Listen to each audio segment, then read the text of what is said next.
తాకట్లో ఉన్న బంగారాన్ని విడిపించి ఆ రోజున మార్కెట్ ధర కట్టి మిగిలిన డబ్బును మీకు అందిస్తుంది కొమ్మూరి గోల్డ్. బీబీ జోడి 1 చేసావు, ఎస్ టాప్ 5. ఎస్ బీబీ జోడి 2 చేస్తున్నావు. యా ఈ మధ్యలో ఎలిమినేట్ అయిపోవడానికి నీ డిసిషన్ ఏంటి? ఎందుకు వదిలేసుకున్నావు దాన్ని? ఎలిమినేట్ అవ్వలేదు, డ్రాప్ అవుట్ అయిన షో నుంచి. ఎందుకు season 1 was very smooth, you know, ఎక్కడ ఏ ఇబ్బంది లేదు. హ్యాపీగా నేను కాజల్ అమేజింగ్ పర్ఫార్మెన్స్ ఇచ్చి మంచి పింక్ సోఫాలు కొట్టేవాళ్ళము, గిఫ్ట్లు గెలుచుకునే వాళ్ళము, చాలా కష్టపడే వాళ్ళము, ఎంజాయ్ చేసేవాళ్ళం షో. ఇది కూడా అలాగే ఎంజాయ్ చేద్దామని when I got the offer season 2 start అవుతుంది అని చెప్పేసి అన్నాక జోడీస్ అని అన్నారు. ఇట్లా ఫస్ట్ ఒక జోడీని ఇచ్చిండ్రు, ఫస్ట్ రమ్య మోక్ష అన్నారు. ఓకే అని చెప్పేసి అన్నాము, బట్ అది వర్కౌట్ కాక ఇంకోళ్ళకి వెళ్ళారు. దాని తర్వాత కీర్తి భట్ అని చెప్పారు. సైడ్ ఓకే, ఎవరైనా జోడీ డాన్స్ చేయాలని చెప్పేసి కీర్తి భట్ని ఇచ్చినారు. ఫస్ట్ కొరియోగ్రాఫర్ వచ్చేసి యాంథోనీ వాగ్ అని చెప్పేసి చెన్నై బేస్డ్ కొరియోగ్రాఫర్స్, ఎవరైతే నాకు కాజల్కి సీజన్ 1లో కొరియోగ్రాఫ్ చేస్తారో వాళ్ళే మాకు కొరియోగ్రాఫర్స్ అన్నాక వి ఫెల్ సో హ్యాపీ. సరే లాంచ్ ఎపిసోడ్ చేసాము, ఆ కొరియోగ్రఫీలో అంతా అయిపోయింది. నెక్స్ట్ ఇంకా లాంచ్ అయిన తర్వాత we have to start our first schedule performances. Cut చేస్తే వాళ్ళకి ఏదో ఇష్యూ వచ్చేసి the left, so choreographer change. ఇదేంది స్టార్టింగే ఇట్లా కొరియోగ్రాఫర్ చేంజ్ అయ్యారు అని చెప్పేసి ఓకే అని చెప్పేసి సెకండ్ కొరియోగ్రాఫర్ సంకేత్ని ఇచ్చారు.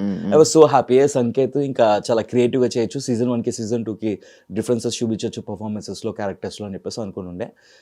So we started practicing. So schedule 1 నుంచి కూడా స్మూత్గా వెళ్ళలేదు అసలు ఈ జర్నీ. సీజన్ 2ది నాకు స్టార్టింగ్ కొరియోగ్రాఫర్ చేంజ్ అవ్వడము అండ్ ఫస్ట్ పర్ఫార్మెన్సే ఏమైందంటే టెక్నికల్ ఇష్యూ. మేము బ్లైండ్ పర్ఫార్మెన్స్ చేసినాము, వేరే నేను బ్లైండ్ కట్టుకొని ఫస్ట్ హాఫ్ అంతా బ్లైండ్తో చేస్తాను. అది లైట్ ఆఫ్లో నేను బ్లైండ్ చేసుకోవాలి.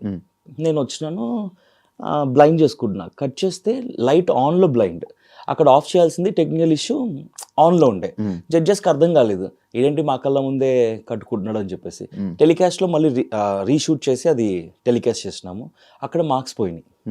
అసలు అర్థం కాలేదు కాన్సెప్ట్ ఏందో అని చెప్పేసి అయ్యని అనుకున్నాము. ఫస్ట్ షెడ్యూల్ అలా అయిండే, అంటే లాంచ్ తర్వాత ఏమో కొరియోగ్రాఫర్ చేంజ్, ఫస్ట్ షెడ్యూల్ ఏమో టెక్నికల్ ఇష్యూలో ఇలా అయింది. అండ్ సెకండ్ షెడ్యూల్ మంచిగా పర్ఫామ్ చేద్దామని చెప్పేసి ఆటో మీద పర్ఫార్మెన్స్ అని చెప్పేసి స్టార్ట్ చేసినాం. అన్ఫార్చునేట్లీ కీర్తి మాల్ ఫంక్షన్ అయింది, అవుట్ఫిట్ మధ్యలో పర్ఫార్మెన్స్ ఆగిపోయింది. మధ్యలో పర్ఫార్మెన్స్ అయినాక 1 more ఛాన్స్ ఇస్తారా అంటే ఇస్తామన్నారు. ఇస్తామన్నాక మేము పర్ఫామ్ చేసిన తర్వాత జడ్జెస్ అన్నారు ఏదైతే ఫస్ట్ పర్ఫామ్ చేస్తారో అదే కన్సిడర్ చేస్తున్నాము అని అన్నారు. సో సెకండ్ షెడ్యూల్ అది జరిగింది. అదే మూడ్లో బాంగ్రా కూడా సెకండ్ ఎపిసోడ్ చేసినాము, అది బాగానే వచ్చింది. అండ్ ఎట్లా అంటే ఆ రోజు కూడా యూజువల్లీ మనకి ఎపిసోడ్ స్టార్ట్ అయినప్పుడు జడ్జెస్ ఎంట్రీ ఉంటుంది, యాంకర్ ప్రదీప్ ఎంట్రీ ఉంటుంది, జడ్జెస్ ఎంట్రీ ఉంటుంది, ఆ తర్వాత కంటెస్టెంట్స్ వస్తాము, కూర్చుంటాము, ఆ తర్వాత పర్ఫార్మెన్సెస్ స్టార్ట్ అవుతాయి. మాది ఆటో ప్రాపర్టీ ఉంది కాబట్టి అవంతా కూడా ఏం చేయకుండా first starting episode morning 9 o'clock start అయింది, మా పర్ఫార్మెన్స్ స్టార్ట్ అయింది. సో ఫస్ట్ షెడ్యూల్లో ఫస్ట్ పర్ఫార్మెన్స్ మాదే, టెక్నికల్ ఇష్యూ. సెకండ్ షెడ్యూల్లో ఫస్ట్ పర్ఫార్మెన్స్ మాదే, ది టెక్నికల్ ప్రాబ్లము. మళ్ళీ అక్కడ అలా అయింది. ఆ సెకండ్ షెడ్యూల్ అలా అయిపోయింది. దానివల్ల మేము బాటమ్కి వచ్చినాము ఫేస్ ఆఫ్కి. అది కూడా రూల్స్ చేంజ్ చేసిండ్రు. వేరే మేము అసలు 5th పొజిషన్లో లేము, 4th పొజిషన్లో ఉన్నాం Saturday episode.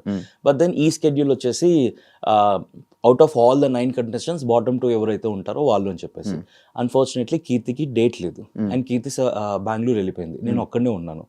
And I have to perform 90 seconds. నా దగ్గర పవర్ అస్త్రా ఉంది, I want use that power Astra అని చెప్పేసి పవర్ అస్త్రా యూజ్ చేసుకొని సేఫ్ అయిపోయినా. సెకండ్ షెడ్యూల్ కట్ చేస్తే పవర్ అస్త్రా యూజ్ అయిపోయిన తర్వాత we are giving 1 more chance to Dhanraj Bhanu అని చెప్పేసి జడ్జెస్ చెప్పారు.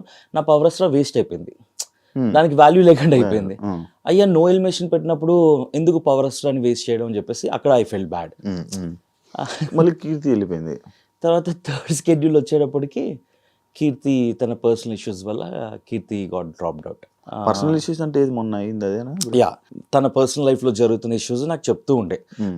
అదే మూడ్లో, అదే ప్రెషర్లో, అదే స్ట్రెస్లోనే పాపం ప్రాక్టీసులు చేసేది. అండ్ డే 1 నుంచి కూడా కీర్తికి అసలు డేట్స్ లేవు ఈ షోకి, ఓన్లీ 2 days వచ్చేది. బెంగళూరులో షూట్ చేసుకొని రేపు మాకు టెక్నికల్స్ ఉంది అని అనగా ఈ రోజు వచ్చేది, ఈ రోజు వచ్చి 2 performances నేర్చుకునేది. టెక్నికల్స్లో మళ్ళీ టెక్నికల్ డే రోజున అలా చేసేసి ఆ రోజు ఓన్లీ 2 days 2 performances నేర్చుకునేది. ఇమ్మీడియట్గా క్యాచ్ చేసేది వెరీ కాన్ఫిడెంట్గా. సో ముందు నుంచి డేట్స్ ఉంటే కనుక ఇంకా ఇంకా అది మంచిగా పర్ఫెక్షన్స్తో చేసేవాళ్ళము. బట్ సో సెకండ్ స్కెడ్యూల్ అలాగా పవరస్లో పోయింది. ఎందుకని నాకు ఇలా జరుగుతున్నాయి, స్కెడ్యూల్ 1 నుంచి కూడా అన్ని ఇట్లా అవుతున్నాయి అని చెప్పేసి I was making fun of myself on stage జడ్జెస్తో కూడా. నాకే జరుగుతాయి ఇట్లాగా, లైట్లు ఆన్ అయిపోతాయి, మధ్యలో డ్యాన్స్ లాగిపోతాయి, నా పవరస్లో వాడేసుకుంటారు అని చెప్పేసి కామెడీ ఇస్తుండే. కీర్తి తన పర్సనల్ ప్రాబ్లం వల్ల నేను డ్రాప్ అవుట్ అవుతున్నాను షో నుంచి అని చెప్పేసి తను ఎప్పుడు చెప్పింది, మాకు ఇంకా నెక్స్ట్ స్కెడ్యూల్కి ఇప్పటికి గ్యాప్ ఒక 4 days ఉంటుందేమో అంతే. 4 days అప్పుడు చెప్పింది. అప్పటికప్పుడు జోడీని చూడాలంటే ఇట్స్ ఇంపాసిబుల్. ట్రై చేసినారు లాట్ ఆఫ్ బీబీ కంటెస్టెంట్స్ని అడిగారు. కొంతమంది బిజీ, కొంతమంది ఇంట్రెస్టెడ్, బట్ దెన్ నాకు సెట్ అయ్యేవాళ్ళు. అలా కట్ చేస్తే Sreeja. I was not ready with Sreeja also. నేను శ్రీజాకి కూడా చెప్పినాను ఇది, ఇట్ డజంట్ లుక్ గుడ్, అసలు జోడీగా మన ఇద్దరం సెట్ అవ్వము. నేను శ్రీముఖి అవినాష్కి ఇట్లా శ్రీజ అని అంటున్నారంటే వాళ్ళు చెప్పింది కూడా ఇదే, మీ ఇద్దరు స్టేజ్ మీదకి వెళ్ళగానే ఫస్ట్ పర్ఫార్మెన్స్ అమ్మాడి గుమ్మాడి ఫాదర్ డాటర్ లా ఉంటారు అని చెప్పేసి అలా they were making fun of it. I also felt it, వద్దు అని అనుకున్నాము. బట్ ఇంకా ఛాన్స్ లేదు, యూ హ్యావ్ టు అని చెప్పేసి క్రియేటివిటీ అని చెప్పిన తర్వాత శ్రీజ కూడా 2 days మాకు షూట్కి పర్ఫార్మెన్స్కి 2 days టైం ఉండే. ఆ 2 daysలోనే 2 performances ప్రాక్టీస్ చేస్తున్నాము. నీలి ఆకాశం అండ్ దమ్ము రూలర్ స్టేజ్ మీద పర్ఫామ్ చేసినాం. ట్రస్ట్ మీ, నీలి ఆకాశం మేము అనుకున్నాము చాలా బాగుంటుంది, క్యూట్గా వావ్ మూమెంట్ ఉంది, థర్మాకోల్ అని చెప్పేసి. ప్రాక్టీస్లో ఒక్కసారి కూడా థర్మాకోల్ ఇలా కొడితే మిస్ అవ్వలేదు, చేతిలో ఉండేది. 2 వావ్ మూమెంట్స్, టెక్నికల్స్ మిస్ అవ్వలేదు అసలు. నెవర్ ఇన్ ద పర్ఫార్మెన్స్ మేము ప్రాక్టీస్ చేసిన దాంట్లో ఒక్కసారి కూడా మిస్ అవ్వాల. We were very confident that will be a clean act, క్యూట్గా ఉంటుంది, వావ్ మూమెంట్స్ ఉన్నాయని చెప్పేసి అనుకున్నాము. కట్ చేస్తే స్టేజ్ మీద ఇట్లా థర్మాకోల్ కొట్టగానే ఇదే ఇటువైపు ఎగిరిపోయింది, ఇంకోటి అటువైపు ఎగిరిపోయింది. దీనివల్ల బ్యాక్ సైడ్ ఫ్యాన్ ఆన్ ఉంది, అక్కడ జడ్జెస్ ఏసీ ఆన్ ఉంది. They forgot technical problem. I can't complaint, ఇవన్నీ బ్యాక్ ఎండ్లో జరుగుతుండే. ఐ ఫెల్ట్ ఓకే, ఇది కూడా ఇట్లా అయింది, అన్నీ నాకే అవుతున్నాయి, అన్ని టెక్నికల్ ఇష్యూస్, ఏదో ఒక ప్రాబ్లమ్, పర్ఫార్మెన్స్ ఏది స్మూత్గా రావట్లేదు అని చెప్పేసి. అన్ఫార్చునేట్లీ జస్ట్ 2 marksతో మేము ఆ స్కెడ్యూల్ బాటమ్కి వచ్చినాము. రీతు పవన్ వాళ్ళకి 136 అనుకుంటా, మాకు 134 ఎంతో 2 ఎగ్జాక్ట్గా స్కోర్ గుర్తులేదు. 2 points డిఫరెన్స్తో బాటమ్కి వచ్చినాం. అప్పుడు సడన్గా చేంజ్ చేస్తారు మళ్ళీ. ఇప్పుడు సాటర్డే సండే టీమ్ సండే అని చెప్పి I thought out of 9 contestants మళ్ళీ ఉంటుందేమో అని అనుకుంటే లేదు, ఆ స్కెడ్యూల్ వేరు, ఈ స్కెడ్యూల్ వేరు అన్నారు. సరే అని ఫేస్ ఆఫ్కి వెళ్ళినాము. కట్ చేస్తే నాకు అసలు టైం లేదు. ఫంక్షన్ నా నీస్ హాఫ్ సారీ సెరమనీ, చాలా వర్క్స్ నేను అసలు ఏమీ చేయలేదు ఆ రోజు. అన్ని వర్క్స్ పెండింగ్ పెట్టుకుని ఆ రోజు డెకరేషన్ వాళ్ళు, క్యాటరింగ్ వాళ్ళు అందరూ వస్తుంటే వాళ్ళతో కాల్స్ మాట్లాడుతూ, ఆఫీస్లో మేము ఒక రెడ్ ఎఫ్ఎంలో ఒక బిగ్ ఈవెంట్ చేస్తున్నాము సునీల్ గ్రోవర్ది. దాని మెయిన్ మీటింగ్ ఆ రోజు ఆఫీస్లో ఉంది. I have to be in the office. So నేను ఆఫీస్కి వెళ్ళి ఆ మీటింగ్ అటెండ్ అయ్యి ఇంట్లో ఆ వర్క్స్ అని చూసుకొని నాకు టైం లేకుండే 90 seconds ప్రాక్టీస్ చేయడానికి. నేను వీళ్ళు కాల్ చేస్తున్నారు 90 seconds అని చెప్పేసి టీమ్, బట్ లేదు నాకు టైం లేదు, I can't do it, let's do something, ఏదో ఒకటి చేద్దాం లేదు ఇది అనుకున్నాము. నేను ఆ రోజు ఫ్రీ అయింది కూడా నైట్ 10:30కే ఎప్పుడో ఫ్రీ అయినా నా వర్క్స్ అని. సరే ఇమీడియట్గా షూట్కి అయితే వస్తానని చెప్పేసి షూట్కి వెళ్ళినాము. శ్రీజ తను అప్పుడే వచ్చింది పాపం, తను ఇంకా అసలు non dancer and first stage performance తనది. ఇమ్మీడియట్గా 90 seconds అంటే తను మెంటల్లీ నాట్ ప్రిపేర్డ్. సరే ట్రై చేద్దామని చెప్పేసి తను అనుకున్నా, ఇద్దరం కలిస్తేనే కదా 90 seconds చేయగలము. సో శ్రీజ కూడా ఇంకా సారీ శ్రీజ నేను చేయలేకపోతున్నాను 90 seconds టైం లేకుండే అని చెప్పేసి అంటే లెట్స్ డూ, ఏం చేద్దామో చేద్దాం అని చెప్పేసి అనుకొని స్టేజ్ ఎక్కినాము. I set the same thing to judges, నాకు అస్సలు టైం లేకుండే, అన్ఫార్చునేట్ అన్ని వరుసగా నాకే జరుగుతున్నాయి. సో టైం శ్రీజది నీది ఎలిమినేట్ అయిపోయాక చాలా మంది కామెంట్స్ అండ్ స్టోరీస్ పెట్టారు, శ్రీజ దొమ్మే ఉంటే ఎలిమినేట్ అయిపోవాల్సిందే, ఆమె తప్ప ఇంకేం రాలేదని చాలా నెగిటివిటీ అనేది స్ప్రెడ్ అయ్యింది. So bad, she is such a sweet heart, నవ్వుతూనే ఉంటుంది అండ్ వెరీ సపోర్టివ్. అండ్ ఎంత ప్యాషనెట్గా నేర్చుకుందంటే తనకి తెలుసు తనకి డాన్స్ రాదు అని చెప్పేసి, గ్రేస్ఫుల్గా చేయాలి అంటే కనుక ఇట్ టేక్స్ టైం అని చెప్పేసి ఉన్న టైంలో ఈ 2 performances కూడా పాపం కష్టపడి ఫస్ట్ టైం పర్ఫార్మెన్స్ నైట్ 1:32 వరకు ప్రాక్టీస్ చేసినాం మేము ఆ పర్ఫార్మెన్సెస్. సో తను చాలా కష్టపడింది, చాలా ప్యాషనెట్గా తను కూడా చేద్దాం అనుకుంది, తన జర్నీ కూడా వెళ్ళాలి అని చెప్పేసి. బట్ అన్ఫార్చునేట్గా అంటే నా ప్రమేయం లేకుండా అన్నీ జరిగిపోయినాయి. లైట్లు ఆన్ అయిపోవడం, ఆఫ్ అయిపోవడాలు, ఏసీలో ఆన్ నుండి థర్మోకోల్ ఎగిరిపోవడాలు, కీర్తి పర్సనల్ ఇష్యూస్ అవ్వడాలు, కీర్తి మాల్ ఫంక్షన్ అవ్వడము, అండ్ దెన్ పవర్ స్టార్ అన్నెసరీగా వేస్ట్ అయిపోవడము, ఇవన్నీ నాకు తెలియకుండా ఏంటో something is happening, not everything is in right way, ఏదో ఒకటి జరుగుతుంది ఎవ్రీ స్కెడ్యూల్ అని చెప్పేసి అనిపించింది. 90 seconds చేయడానికి రెడీగా ఉండే, విత్ కీర్తి, బట్ కీర్తి అవైలబుల్గా లేదు. ఇక్కడ 90 seconds చేద్దామంటే నేను అవైలబుల్గా లేను, టైం లేకుంటే. జస్ట్ 1 dayలో అవ్వదు కదా. అదే రోజు నాకు మీటింగ్స్ ఆఫీస్లో, అదే రోజు నాకు ఫ్యామిలీ ఫంక్షన్ ఉండడంతో ఇంకా నేను మెంటల్ డిసైడ్ అయిపోయాను, okay it's not working out, so let's take a call. వాళ్ళు ఉండమంటే ఉందాము, నెక్స్ట్ షెడ్యూల్ చూసుకుందాం, వెళ్ళిపోమంటే వెళ్ళిపోదాం అని చెప్పేసి శ్రీజ నేను మాట్లాడుకొని అప్ టు ఇయర్ అంటే ఐ వాంట్ గో అంటే ఓకే అని అన్నారు అంతే. కాదు మీ జోడీలు విడిపోతున్నాయి ఎందుకు, బీబీ జోడీస్? ఏమో సీజన్ 2లో అదే కీర్తికి పర్సనల్ ఇష్యూ, నాకు వచ్చేసి నా పర్సనల్ అదే ఏది వర్కౌట్ కావట్లేదు. And then personal family occasion, office work. Naini పావనికి తనకు కూడా మెంటల్ స్ట్రెస్ ఉండడం, she not able to take all the stress అని చెప్పేసి షీ డ్రాప్డ్ అవుట్. బయాస్డ్ ఏమైనా ఉందా అంటే నీకు అనిపించిందా?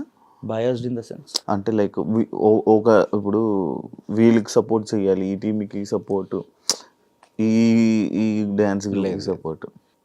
చాలా షోస్ అన్ని నేను ఎన్నో ఇయర్స్ నుంచి చూస్తున్నాను కదా. ఎందుకంటే కింద మొత్తం మ్యాక్స్ షో స్టార్ట్ అవ్వగానే అమర్ మన మానస్ విన్నర్ అని చెప్పి కామెంట్ స్టార్ట్. బికాస్ మానస్కి అమర్కి dances, they are professional dances వాళ్ళ జోడీస్. నైనిక ఇంకా సృష్టి ఇద్దరు అమేజింగ్ డాన్సెస్. అది అసలు మీకు డ్యాన్స్ రాదు, నాన్ డాన్సర్స్ వాళ్ళందరూ డాన్సర్లు ప్లస్ మాస్టర్స్, వాళ్ళు కొరియోగ్రాఫర్లతో పాల్గొచ్చారు. మరి అప్పుడు అనిపించలేదా నీకు అది? మరి ఇదే కదా బయాసుడు కానీ ఇది కానీ. కాంపిటీషన్లో కాంపిటీషన్ అంటే మనీ, ఇప్పుడు డబ్బులు ఉంటాయి, 10 లక్షలు 15 లక్షలు మనీ ఉంది. You have to be a sport. నీ ముందు ఎవరున్నా కూడా you have to give your best. ఇప్పుడు నైనిక అమర్దీప్ చేసిన పర్ఫార్మెన్సెస్ అన్ని ది బెస్ట్ ఉండవు, నేను చేసిన పర్ఫార్మెన్సెస్ అన్ని అట్టర్ ఫ్లాప్ ఉండవు. కొన్ని బెస్ట్ ఉంటాయి, కొన్ని ఫ్లాప్లు ఉంటాయి. వాళ్ళ దాంట్లో కూడా బెస్ట్ ఉంటాయి, ఫ్లాప్ ఉంటాయి. సో వాళ్ళ దాంట్లో కూడా కొన్ని మిస్ అయినవి ఉన్నాయి, ఎనర్జీ డ్రాప్ అవడం కానీ, వాళ్ళ ప్రాపర్టీ మిస్ అవడం కానీ అట్లాగా. So yeah, it's a competition అంతే. నీకు అదర్ జోడీస్కి competition, you go have fun, dance, judges will take care of it. కంటెస్టెంట్స్తో ఏమైనా ఇస్తారనుక మాట్లాడుకోవాలా. నేనైతే మెంటలీ ఫిక్స్ అయింది, I want enjoy, because season 1 enjoy చేసిన, సీజన్ 2 కూడా ఐ వాంట్ ఎంజాయ్. బేసికలీ మనం ఏ షో తీసుకున్నా కూడా ఐ విల్ ఎంజాయ్ ఇట్, కాబట్టి ఎంజాయ్ చేసుకుందాము. Competition as we will give our best అని అనుకున్నాం, but unfortunately all these things happen నాకు ఈ సీజన్ 2లో. And for more videos, Please subscribe to iDream. Please subscribe to iDream. Please subscribe iDream. And please subscribe to iDream. For more videos, subscribe to iDream. please like, share and subscribe to the channel. Congratulations, iDream. Subscribe to iDream. Subscribe to iDream. So subscribe to iDream Media. iDream ki iDream team అందరికి huge congratulations. Please subscribe iDream Media. Please subscribe to iDream. Subscribe iDream. Please subscribe to iDream. iDream అంటే నా కళల ఛానల్ను subscribe చేసుకున్న నోరు తిరుగుతలేదు, మీరైతే గంట గుర్తు కొట్టండి. For more such videos, please subscribe to iDream. Subscribe to iDream. Please subscribe to iDream. Please subscribe iDream Media. Please do subscribe to iDream. Please subscribe to iDream Media. For best entertainment and information, please subscribe iDream. And don't forget to subscribe to iDream.